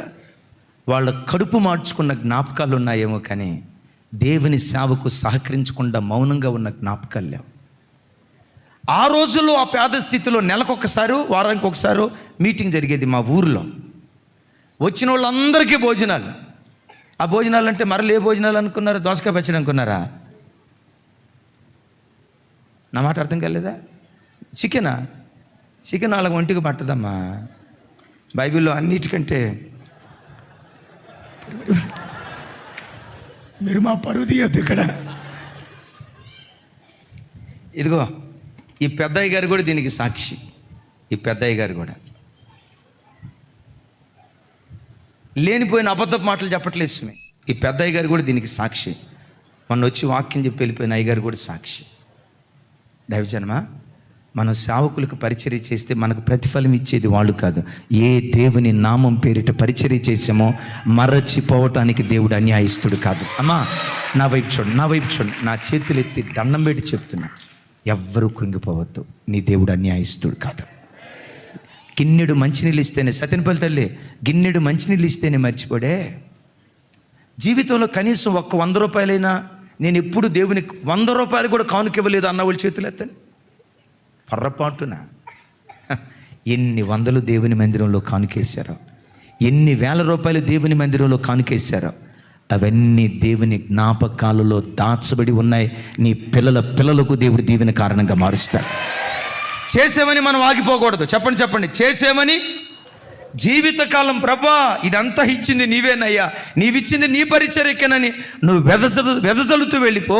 ఇది మొదలుకొని దేవుడు నిన్ను ఆశీర్వదించడం ప్రారంభించును గాక. చప్పలు కొడితే సైకు స్తోత్రాలు చెప్దాం. గట్టిగా చప్పలు కొడుతూ స్తోత్రాలు చెప్దాం. ఇది మొదలుకొని మిమ్మల్ని ఆశీర్వదించడం. ఆయన మొదలు పెట్టాలంటే మనం కూడా ఒక 4 మొదలు పెట్టాలి. 1 నిర్మాణ పని మొదలు పెట్టాలి. 2వది స్తుతించడం మొదలు పెట్టాలి. 3వది చెప్పాలి గట్టిగా,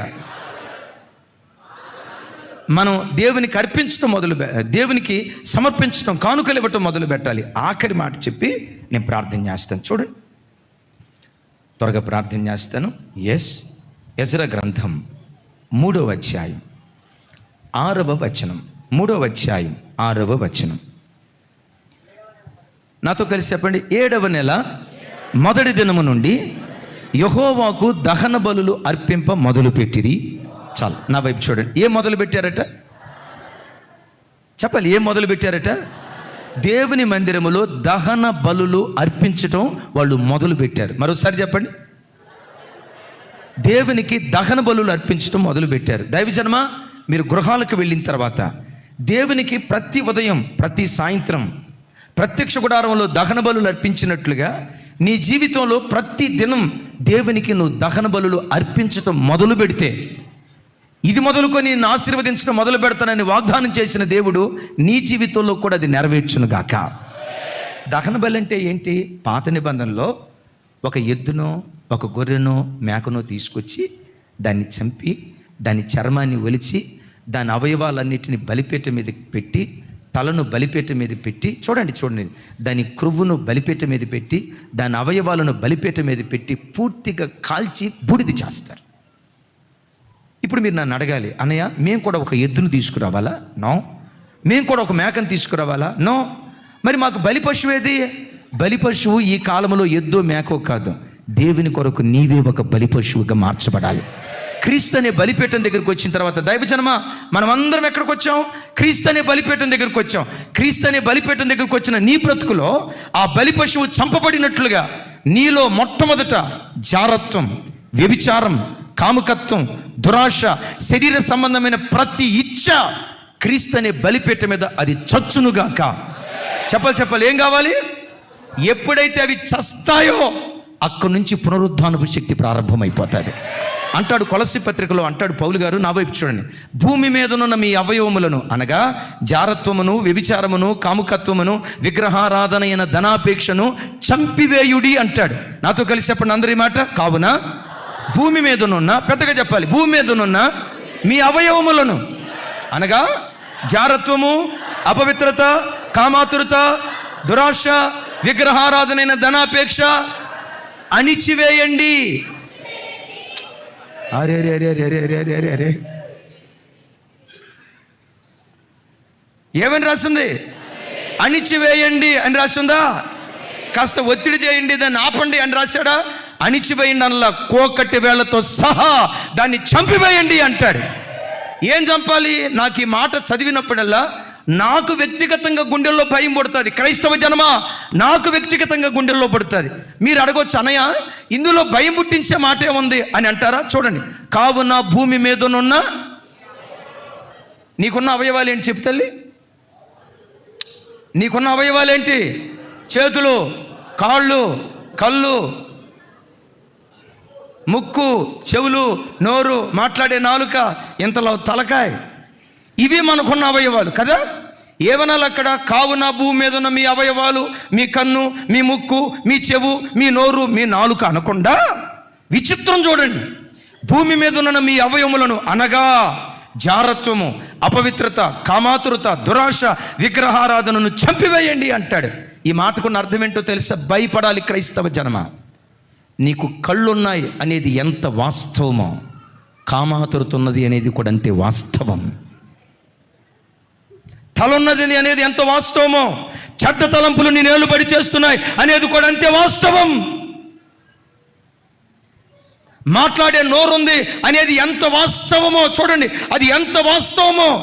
జారత్వపు మనస్సు, వ్యభిచారపు మనస్సు, అపవిత్రపు మనస్సు నిన్ను పరిపాలన చేస్తుంది అనేది కూడా అంతే వాస్తవం. అవయవాలు ఉన్నాయి, అది అవయవాలు ఉన్నాయి, ఈ అవయవాలు అపవిత్రత ఉన్నది అనేది కూడా అంతే అంతే అంతే ఖచ్చితం. I right? ఏమి సరిగ్గా చెప్పలా? అరే మీకేం తెలుసురా? చూడండి, చెప్పండి రా తెలు. అమ్మ అవునా కదా? ఇది ఎంత ఖచ్చితమో, కళ్ళున్నాయి అనేది ఎంత ఖచ్చితమో, కాముకత్వపు చూపు నీలో ఉంది అనేది కూడా అంతే ఖచ్చితం. మరి ఏం చేయాలి?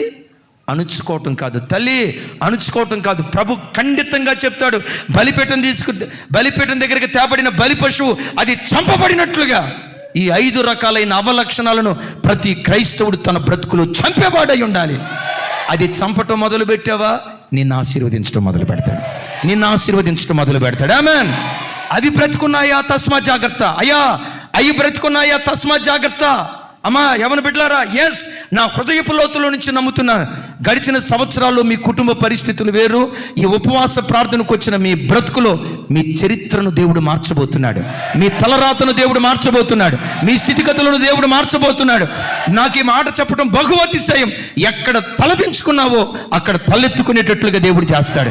ఏ ప్రజల మధ్యలో నువ్వు అవమానపడ్డావో అదే ప్రజల మధ్యలో విజయోత్సవంతో, అదే ప్రజల మధ్యలో విజయోత్సవంతో తన నామ ఘనత కొరకు దేవుడు నిన్ను ఊరేగించును గాక. బట్ చంపాలి వాటిని. వేటిని?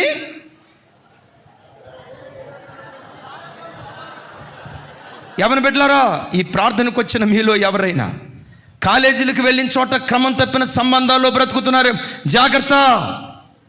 భర్త లేనప్పుడు, భార్య లేనప్పుడు ఎక్కడైనా తప్పుడు కార్యక్రమాలకు వెళ్తున్నారేమో, జాగ్రత్త. లైవ్లో వాక్యం వింటున్న దేవుని బిడ్డలారా, జాగ్రత్త. ఆయన వాగ్దానం చేస్తున్నాడు, ఇది మొదలుకొని రైట్ నౌ, ఇది మొదలుకొని నిన్ను ఆశీర్వదించడం మొదలు పెట్టబోతున్నాడు. అయితే నువ్వు చేయాల్సింది ఏంటో తెలుసా?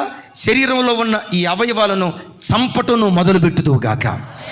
చంపిన తర్వాత ఏం చేస్తాడో తెలుసా? యాజకుడు దాని చర్మాన్ని నులుస్తాడు. ఆమేన్.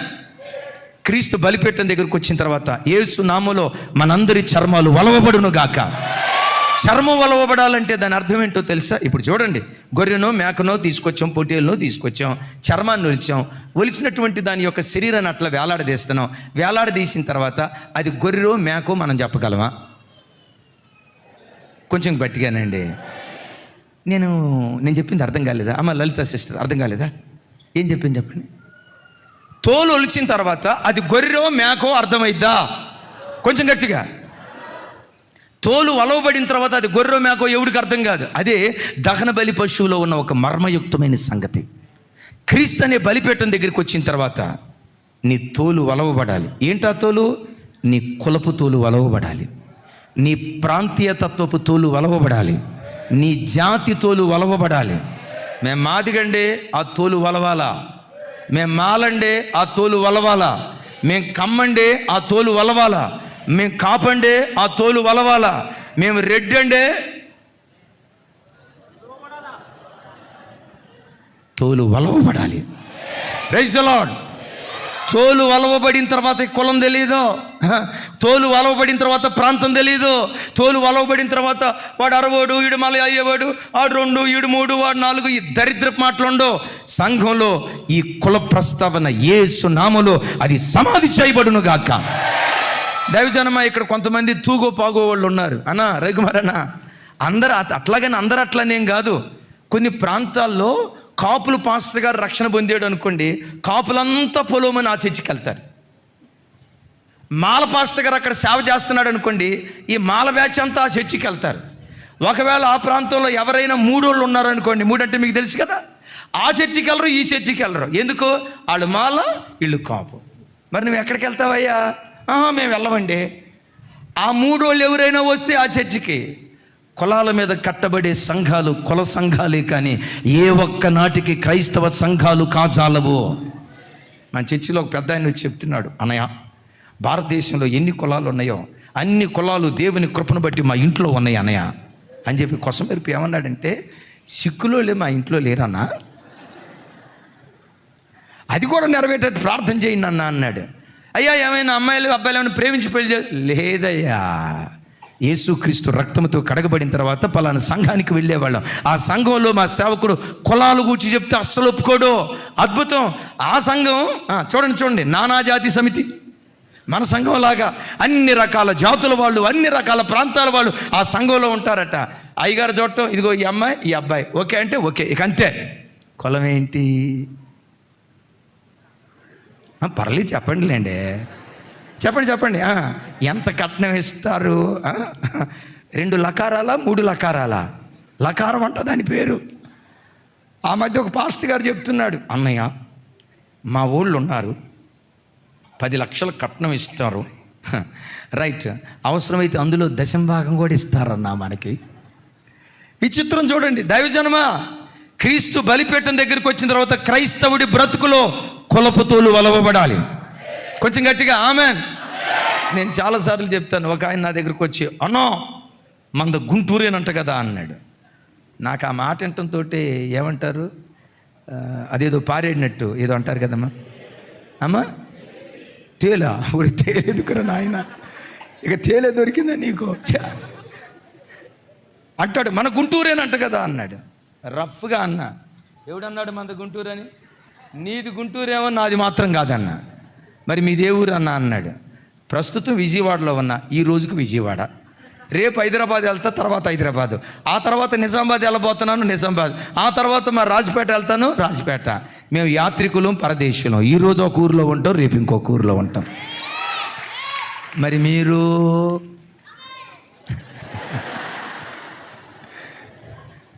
మీరు మిమ్మల్ని ఎవరైనా వచ్చి మీ కులం ఏంటి అన్నారు అనుకోండి, యాజకులం. వాళ్ళు బెత్తరపోయి చూడాలా. మన ఆంధ్రప్రదేశ్లో కానీ తెలంగాణలో కానీ యాజకులం అనే కులం లేదే, ఆడికి మెంటలెక్కించాలి మనం, అంతే. ఆమెన్. ఆ స్థాయికి క్రైస్తవ సంఘం ఎదుగునుగాక. తర్వాత ఏం కావాలి? దాని అవయవాలన్నీ బలిపీఠం మీద పెట్టి, గమనించండి, ఇంత కూడా కనపడకుండా వాక్యమనే అగ్నితో, పరిశుద్ధాత్మ అగ్నితో అది పూర్తిగా కాల్చబడి బూడిదైపోవాలి. Praise the lord. ఇక ఏది అవయవాలు ఏవి కనపడకూడదు. ఎంత కూడా కనపడకుండా పూర్తిగా ఏమైపోవాలి? కాలి బూడిదైపోవాలి. యేసయ్యకి మహిమ కలుగును గాక. ఆ దహన బలిని గురించి బైబిల్ ఏమని రాసిందో తెలుసా? ఆ బలిని దేవుడు చెప్పాలి, నువ్వు దహన బలిగా మారితే నేను ఆగ్రహించి ఇది మొదలుకొని దేవుడిని నిన్ను ఆశీర్వదించడం ప్రారంభించునుగాక. ఇది మొదలుకొని దేవుడిని నిన్ను ఆశీర్వదించడం ప్రారంభించునుగాక. ముగిస్తున్నా. ఈ వాగ్దానాన్ని పట్టుకుని వెళ్ళండి. ఏం చెప్తున్నాడు? ఇది మొదలుకొని యెహోవా అయితే ఇది మొదలుకొని నేను మిమ్మును, ఎవరు చెప్తున్నారు ఈ మాట? ఎంతగా ఆశీర్వదిస్తాడో ఒక్క మాట చదివి ప్రార్థన చేస్తా. చూడండి, యెషయా గ్రంథం 9వ అధ్యాయం 7వ వచనం. 7వ వచనం, 9వ అధ్యాయం 7వ వచనం. నాతో కలిసి చెప్పండి. ఇది మొదలుకొని మితి లేకుండా దానికి వృద్ధియు క్షేమమును కలుగునట్లు సర్వకాలము దావీదు సింహాసనమును రాజ్యమును నియమించును.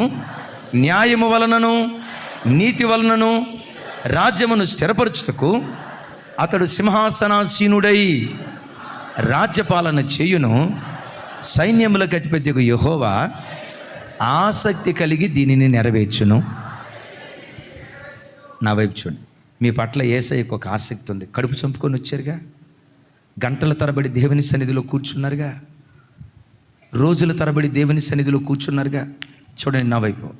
మీ పట్ల దేవుడైన యెహోవాకు ఒక ఆసక్తి ఉంది. ఏంటో తెలుసా?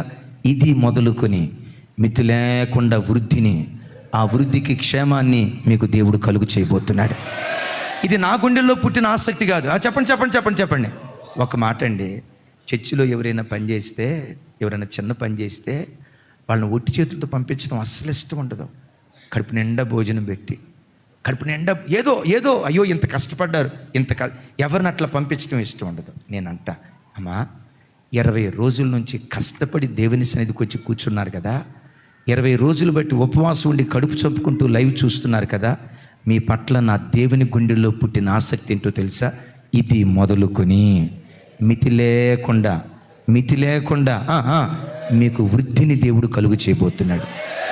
ఏదో అట్లా వృద్ధి పొంది మధ్యలో ఆగిపోవటం కాదు, ఆ వృద్ధికి కూడా క్షేమాన్ని కలుగు చేయబోతున్నాడు. వృద్ధిని కలుగు చేయబోతున్నాడు, ఆ వృద్ధికి క్షేమాన్ని కలుగు చేయబోతున్నాడు. ఎప్పటి నుండి? అందరూ చెప్పాలి. ఎప్పటి నుండి? అందరూ చెప్పాలి. ఎప్పటి నుండి? ఇది మొదలుకొని దేవుడు నన్ను ఆశీర్వదించాడు, నన్ను వృద్ధిపరిచాడు, నాకు క్షేమాన్ని ఇచ్చాడు.